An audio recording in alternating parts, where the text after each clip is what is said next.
నిర్మల్ జిల్లా కేంద్రంలోని ఓ ప్రైవేట్ పాఠశాలలో నిర్వహించిన అంతర్జాతీయ మహిళా దినోత్సవాన్ని మున్సిపల్ చైర్మన్ అప్పాల కావ్య ప్రారంభించారు.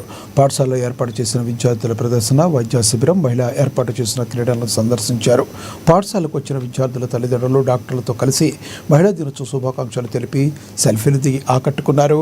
మహిళలు ఇప్పటికే అన్ని రంగాల్లో భాగస్వామ్యం అవుతున్నారని, అలాగే ప్రతి రంగంలో మహిళలు భాగస్వామ్యం కావాలన్నారు.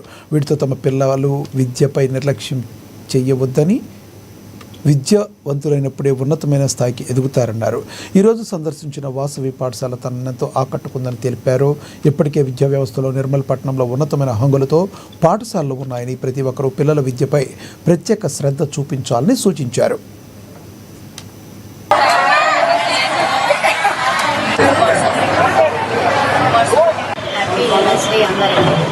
స్వాతంత్రం వచ్చిన తర్వాత మార్చి 8ను ఉమెన్స్ డేగా సెలబ్రేట్ చేసుకుంటున్నాము.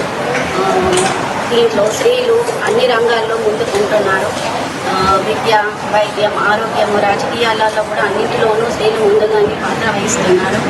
ఇంకా కూడా అన్ని రంగాల్లో ముందుకు సాగిపోవాలని, స్త్రీల గురించి చాలా గొప్పగా ఇంకా ముందుకు సాగిపోవాలని కోరుచున్నాను. అదే రకంగా ఈ ఉమెన్స్ డే సందర్భంగా నేను వాసవి వారి స్కూల్కి విజిట్ పరంగా వచ్చాను. ఈ స్కూల్లో చాలా బాగా ఘనంగా సెలబ్రేట్ చేస్తున్నారు. మన విద్య గురించి కాకుండా కంప్యూటర్, రోబోట్ కానీ చాలా రకాలుగా ఇన్స్పైర్ అయ్యేటట్టు చాలా ఉన్నాయి. దీంట్లో ప్రోగ్రామ్స్ చాలా బాగా కండక్ట్ చేస్తున్నారు. దీనికి నేను చాలా ఇన్స్పైర్ అయ్యాను. మా తరఫున కూడా ఏమన్నా మీ స్కూల్కి ఏమన్నా కావాలంటే కూడా మేము ఏమన్నా హెల్ప్ చేద్దాము మేడం. ఈ ఉమెన్స్ డే సందర్భంగా స్కూల్ని